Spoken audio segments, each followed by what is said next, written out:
Good morning everyone, today we're looking at a double unboxing of two Timex watches. We've got one from the Waterbury category and one from the Field Solar category. I've gone for the sort of the bog standard models, try to keep the sort of the comparisons as similar as I can. So yeah, let's get right into it, shall we? So let's have a look at the Waterbury first. Bit more of a sort of presentation style box, with a nice sort of white and grey detailing inside. Put that in there. Don't like it when they put that sort of stuff inside things. I think it ruins it. Whereas the Field Solar has a bit more sort of a cheaper approach to it.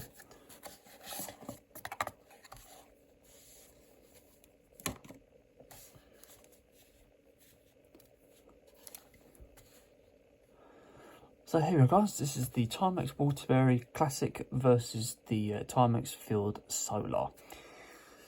So, starting with the Waterbury, we've got a 40mm case diameter versus a 43mm case diameter on the Field Solar. The Field Solar has a thickness, it's a thicker thickness than the Waterbury. The Waterbury offers a 11mm case thickness. The Field Solar, I'm probably going to say, is around about 14. It's quite a wide thickness, that. They both use a quartz movement, but the Field Solar uses a solar quartz, so you can charge it using the sunlight, etc. Whereas the Waterbury doesn't offer that function. It's just a simple battery that slots in place. In terms of the retail price, the Waterbury Classic, I got that for around about £125 on Amazon, whereas the Field Solar I got for around about £85.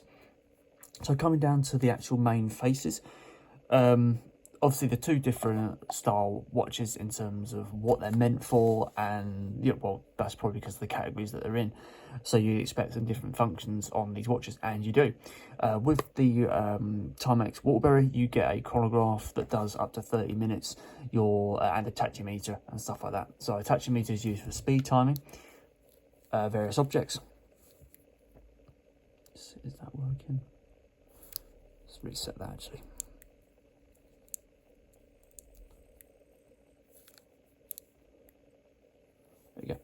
So you've got a seconds hand that acts as the actual timing the seconds of, for example, a race car, and you've got the seconds timer for the actual time that it is.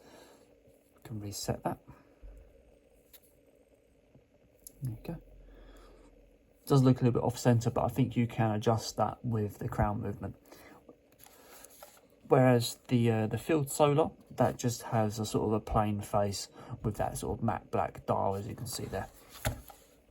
The Timex Waterbury doesn't have luminous hands or anything like that. It's just a plain stainless steel finish on the hands and the actual sub dials as well. Whereas the Field Solar offers solar powered dial as well as hands and seconds hand.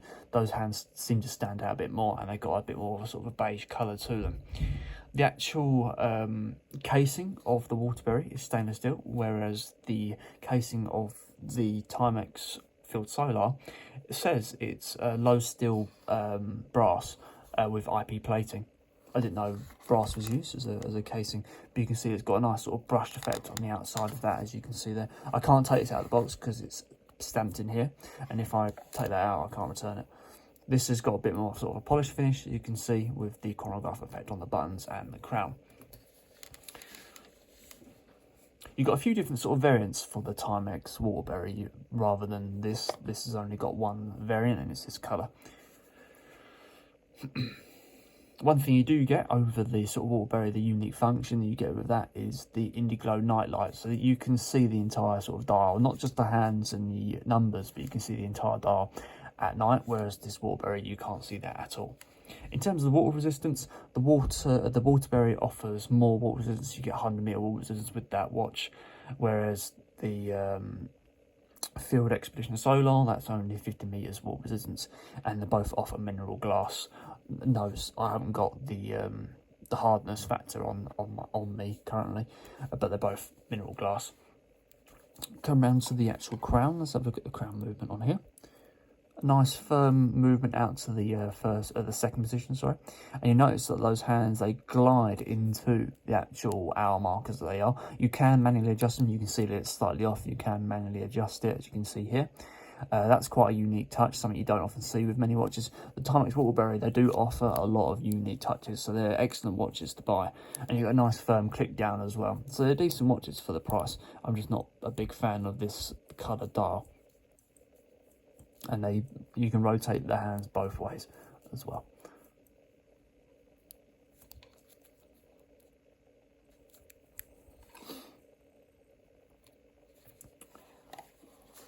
Whereas this one, this only has the simple sort of crown, if I can get to it.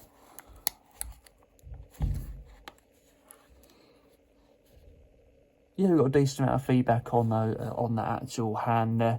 It's really good. Not as it doesn't feel as strong as the Waterbury, but there's still an element of quality there.